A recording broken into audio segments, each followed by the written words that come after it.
Welcome to Watch Mojo, and today we're counting down our picks for the top 10 unexpectedly dark moments in video games.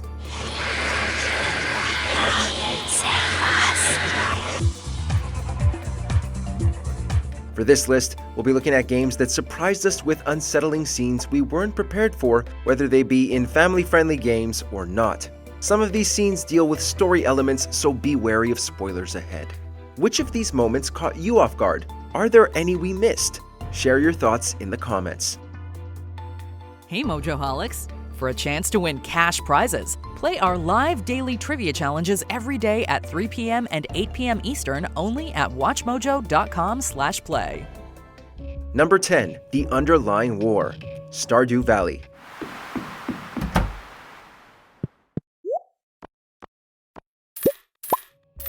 From the outside looking in, Stardew Valley is a cute, retro-inspired farming sim. While it definitely still is that, even with enemies to fight, there's something darker lying underneath. There are multiple nods to an ongoing war between the mysterious Gotoro Empire and the Ferngil Republic, where your farm is located. Many of these are small references, meant for players to piece together lore as they go, but then there's Kent.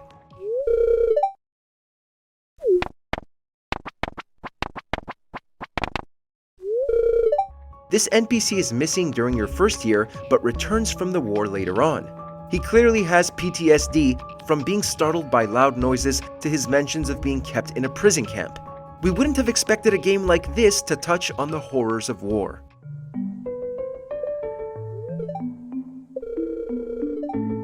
Number 9. The Hamster. Maniac Mansion.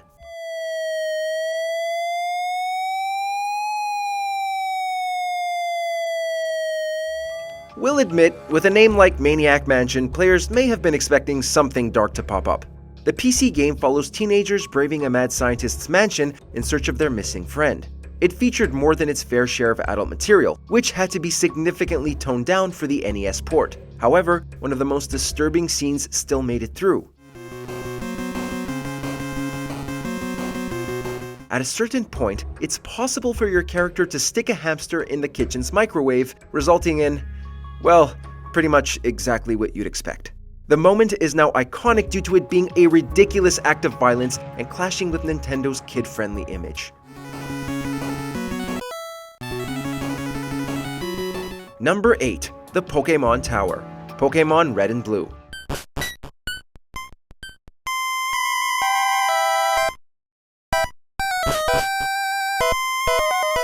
The Pokémon boom of the late 90s captured the imagination of many children, but most of them likely weren't expecting the first game to confront them with the possible death of their beloved critters.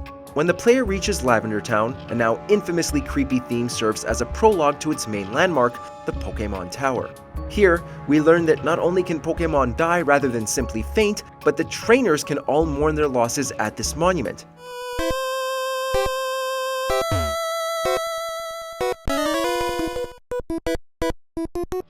There's even a subplot about an orphaned Cubone grieving the death of its mother at the hands of Team Rocket. While the majority of the game delivers an adventurous, lighthearted experience, the Pokémon Tower serves as its dark corner we'd rather not think about.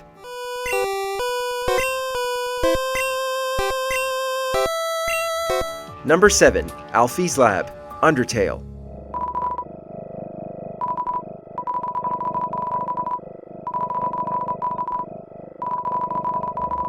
You'll encounter a multitude of different scenarios depending on how you play Undertale, but the game's most disturbing location can only be found on the pacifist route, in which you spare every enemy you come across.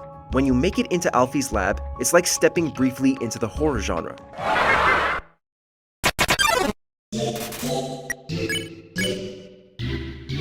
It's a maze of tunnels where you'll encounter the results of scientists' failed experiments at the demand of King Asgore. Monsters that have been brought back to life take on unsettling, twisted forms, and details of Alfie's work with human souls is unnerving to say the least. The location gives players plenty of juicy lore details, but also explains Alfie's immensely negative feelings about herself.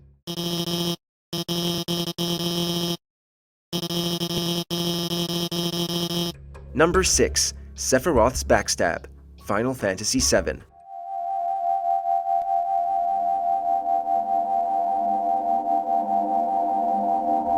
There are a handful of deaths that players will never get over. Chief among them is Aerith's surprising demise at the hands of Sephiroth. Throughout Final Fantasy VII, this party member is built up to be a kind, compassionate person who's honestly impossible to dislike. At a certain point, she'll begin praying for a powerful spell to stop the villain, who then drops from above to run her through with his sword.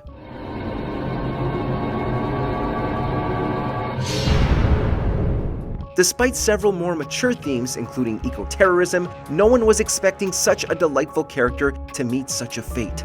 While the series had known dastardly villains, all party members, for the most part, made it out unscathed, which is why this scene remains so iconic.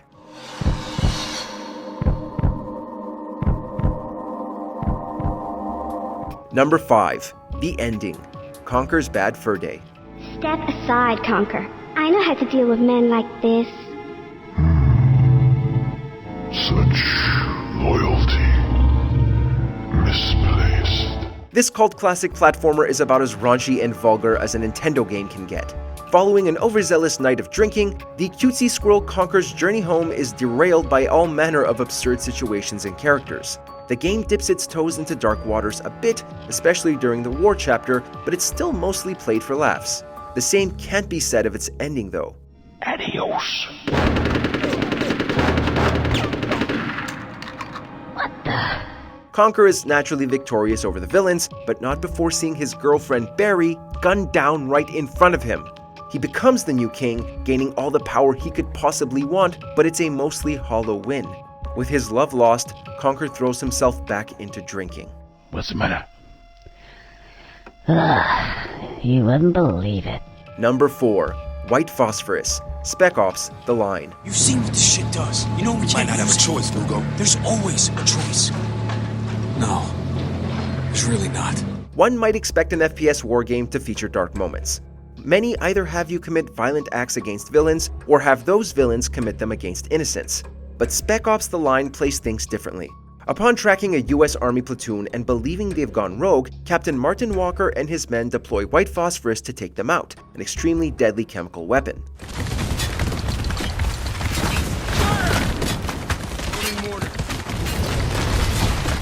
Except, the battalion was in the middle of helping a group of civilians, which were wiped out by your attack. It's hard to watch as your character walks through the carnage they inflicted, particularly during a shot of a mother and her child. No one was expecting the game to get quite that dark. Reinforcements will be here any second. We need to keep moving. But Walker, you're not even... I'm gonna make these bastards pay for what they've done. Now, are you with me or not? Number 3. The Bottom of the Well. The Legend of Zelda, Ocarina of Time.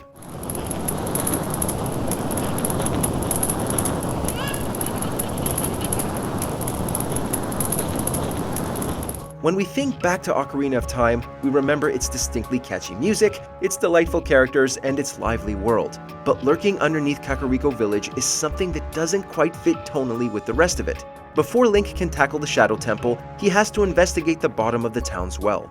Hidden here is an all but forgotten torture chamber from Hyrule's past.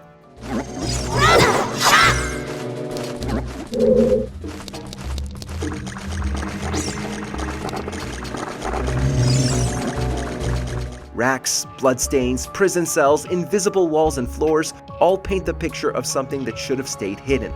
It's an utter shock to the player's confidence as a hero, perfectly capped off with the Dead Hand, a mini-boss that undoubtedly gave kids nightmares.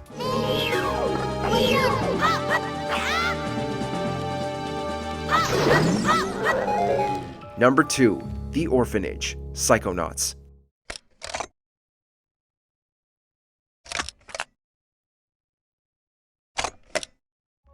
Double Fine's criminally underrated platformer has a bizarre and unique premise. Each of the game's main stages are set within someone else's mind. While that makes for plenty of wacky level design, playing through someone's psyche can uncover dark memories. Mila Vodella's level is mostly a fun dance party, but if you dig a little deeper, you'll find some seriously disturbing trauma. Now why would you want to come in here? Come on, this room's no fun. Let's leave, baby. She used to work at an orphanage until it caught fire, taking the lives of all the children inside. During her stage, you can find a hidden spot where her nightmares are kept secure, taking on the forms of flaming specters begging her for help. Not everyone's past is going to be happy, but this was remarkably tragic.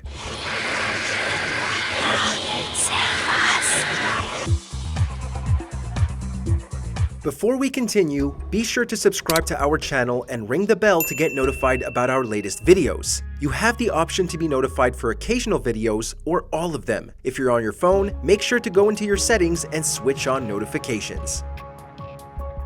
Number 1. Sayoris Death, Doki Doki Literature Club.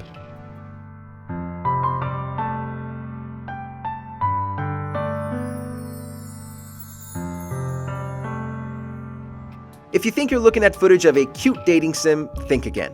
Doki Doki Literature Club begins as nonchalantly as those it replicates. You play as a high school boy, joining an after-school book club to get closer to its members. The first section of the game has you role-playing and writing poetry to charm them, with a particular focus on Sayori, your character's childhood friend. However, Sayori will eventually confide in you that she suffers from depression.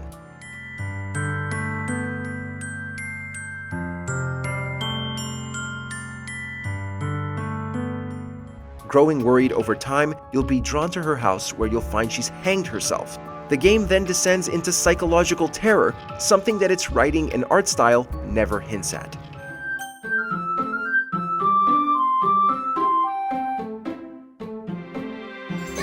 In the mood for more awesome gaming content? Be sure to check out this video here on Mojo Plays. And don't forget to subscribe and ring the bell to be notified about our latest videos.